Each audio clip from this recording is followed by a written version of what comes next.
All right, what is going on, everybody? Welcome to episode 72 of Pozios Picks. In today's episode, we are going over the week 3 slate of college football. I've got a bunch of picks for you guys.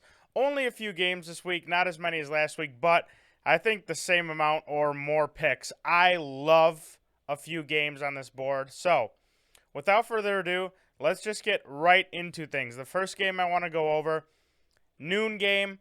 Oklahoma going to Nebraska to take on the Cornhuskers. The Sooners are 11-point favorites going on the road here. This one is a little scary to me because, of course, the big news last week was, well, first of all, Nebraska losing at home as big favorites again.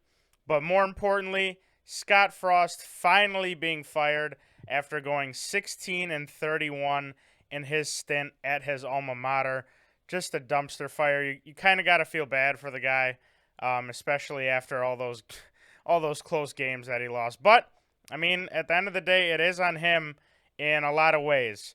I'm a firm believer in the interim coach first week play. I usually love it. Interims always seem to get the guys going. But even with all that hype, you got a fresh start.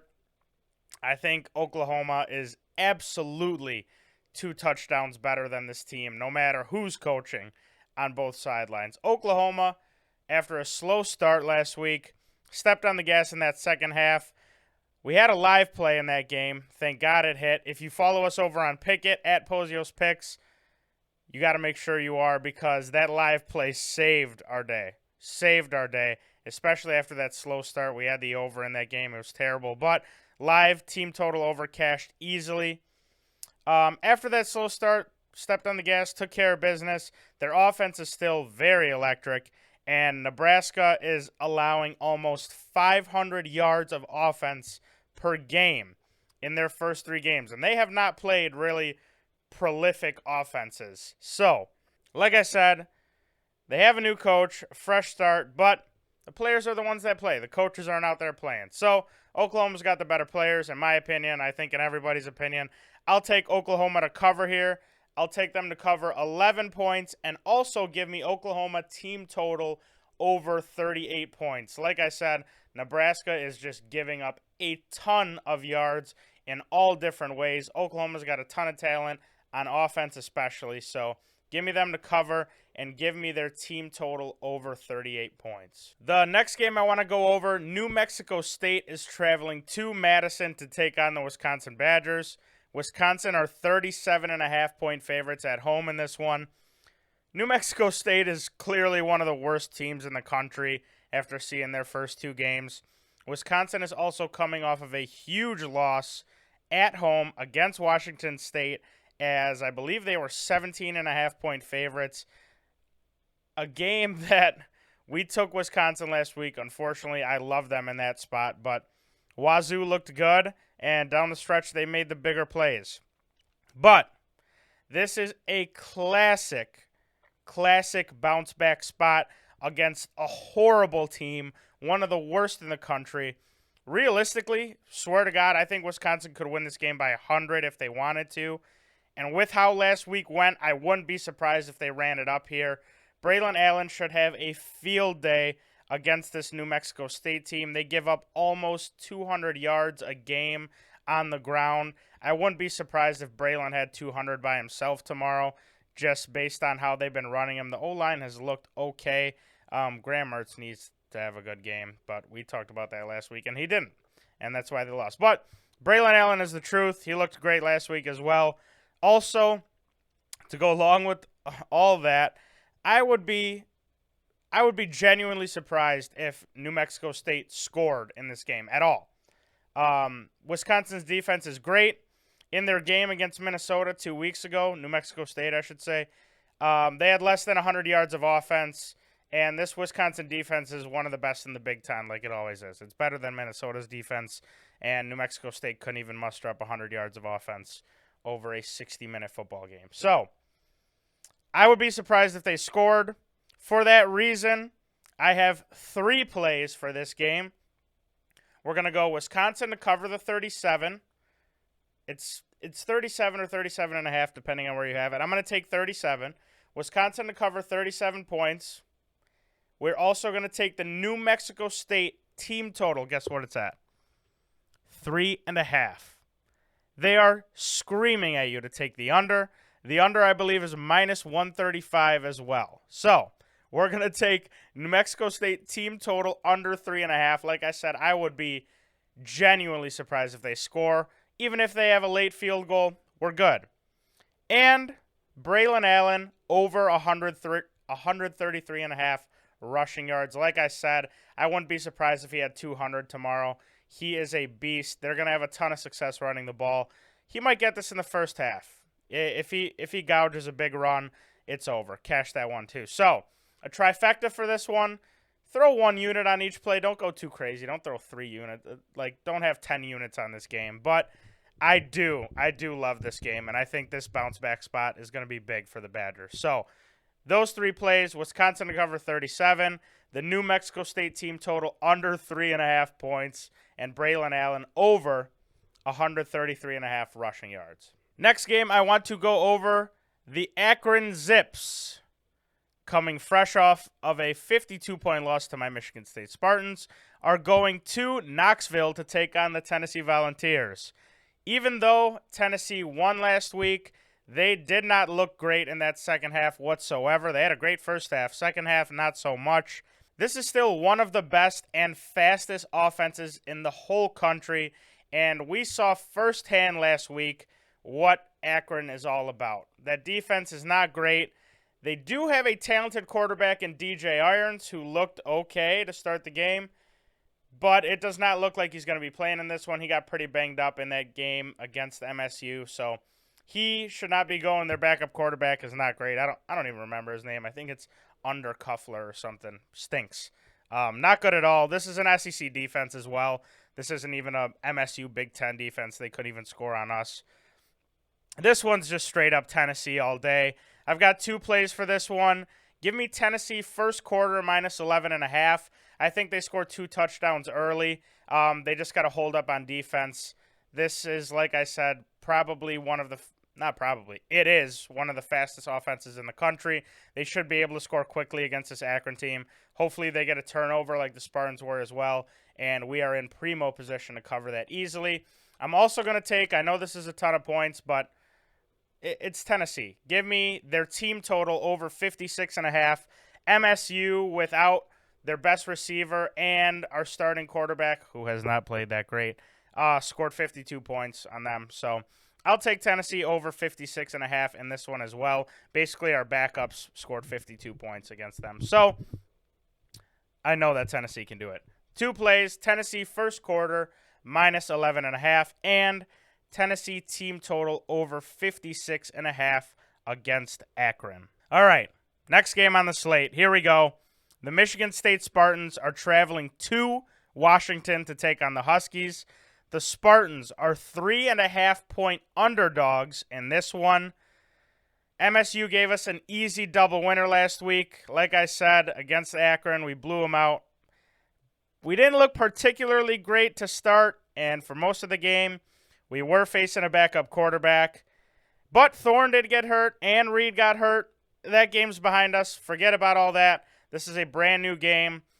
The main thing I need to see tomorrow, and my biggest concern, is Peyton Thorne playing with confidence and having a good game. He did not look good at all against Akron. He still did not look good. He hasn't really made any great throws or great plays yet this season. Our running backs have been phenomenal. They've been great. I think much better than everyone expected. Again, it seems like Mel Tucker's gone into the transfer portal and landed not 1 but 2 fantastic backs. But that Thorne-Reed combo returning, all that hype around them coming back, it just has not delivered whatsoever. Reed has not looked great as well. I know he's the one catching the ball. He's not the one throwing it. But I need to see a big game out of Thorne, and Reed obviously was banged up last week in that game. He should be good to go. Hopefully he is. We're definitely going to need him. Anyway, like I was saying, this team goes as Peyton Thorne goes, especially moving forward once we get into Big Ten play and all that. If he has a good game tomorrow, I think we go into Washington and win this game. I'm not going to say easily, but I think we can control the game if he has a good game. If not, it can get ugly quick. It's as simple as that. Indiana transfer Michael Penix has looked good so far in this Washington offense. They haven't really played anybody. I've never really been high on him. I'm not very high on Washington either. They're okay. I'm terrified that we're the number 11 team in the country and we're underdogs against, I think, a much, much less Washington team. It feels like Vegas knows something here. They're begging everybody to take MSU. I'm going to take the bait. If Peyton Thorne has a good game tomorrow, we go in there, we win by 2 touchdowns. We do. It's just as simple as that. They are not nearly as talented. Hopefully Reed is good to go. I need to see a good game out of Keon as well. He's been playing solid. The backs are going to do what they do. I'm not really worried about them at all. They both have looked fantastic. For all those reasons, to wrap it up, I'm taking MSU plus the 3.5. I think that value is incredible. I can't believe that we're underdogs here, especially by over a field goal.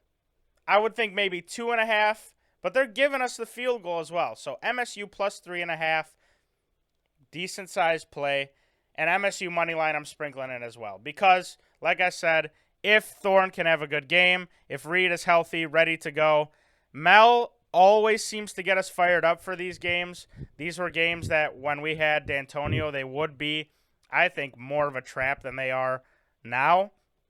But Mel is always ready to go for these games. We got the national TV game on ABC, prime time Saturday night. We're going to be ready to go. So give me the Spartans plus the 3.5 and Spartans money line. Next game on the slate is San Diego State traveling to Utah to take on the Utes. Utah are 21-point favorites at home in this one. This one is maybe as simple as it gets for me. One of Utah's 3 losses last season was to this San Diego State team earlier in the year, just like this one. And simply put, Utah got better as the year went on, and especially over the summer, and San Diego State got a bit worse. This has revenge game written all over it. San Diego State's offense has not been that impressive in their first 2 games this year.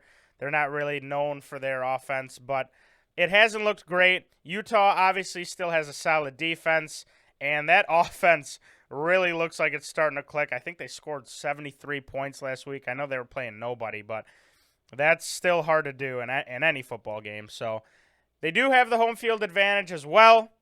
This is Utah all day for me. Give me the Utes. I'm going to buy a 0.5 point just to be a little safe and take Utah minus 20.5 at home.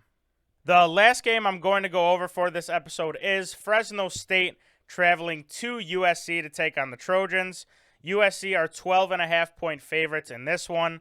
They have been very impressive in their first 2 games, covering the spread in both of those.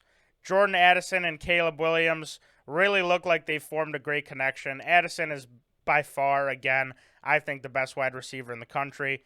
And that is something I would be worried about if I was Fresno State, who have given up 215 yards in the air on average during their first 2 games. Fresno State had a dogfight with Oregon State last week, losing by 3 as a home favorite. I just think this USC team is going to continue to turn heads and win big games by a lot of points with the talent that they have. Jake Haener is pretty solid for Fresno State, but if USC can contain him, not allow some big plays and big throws by him, I think they win this game by at least 2 scores. So I will take the Trojans to cover the 12.5 at home here. That is going to do it for this episode. Be sure to follow us over on Pickett. Like I said, we're always adding plays, especially Saturday and Sunday. These are not every game I'm taking. I'm betting on others, but these are just my favorites of the week. Be sure to follow us there to see every single play that we take. If you haven't signed up yet, be sure to use our promo code Pozios Picks. You get either a 3 or, if you're lucky, a $100 bonus when you sign up.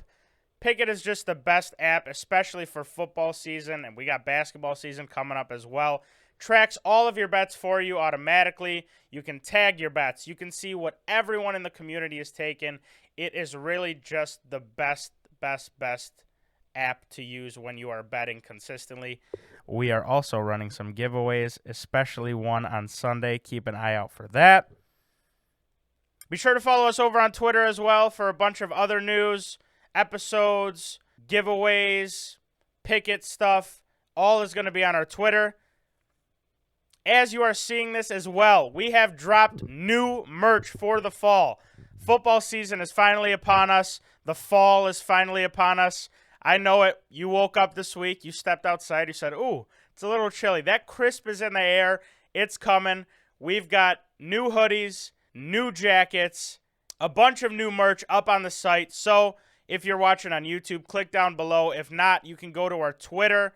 Find that link tree in our bio. It gives you the link to everything. Click on the merch. You can see the brand new merch that has dropped. We are super excited about that. That is all I have for you guys today. Good luck to everyone on your bets on this fantastic college football Saturday. And we will see you guys tomorrow for the NFL Week 2 preview. Peace.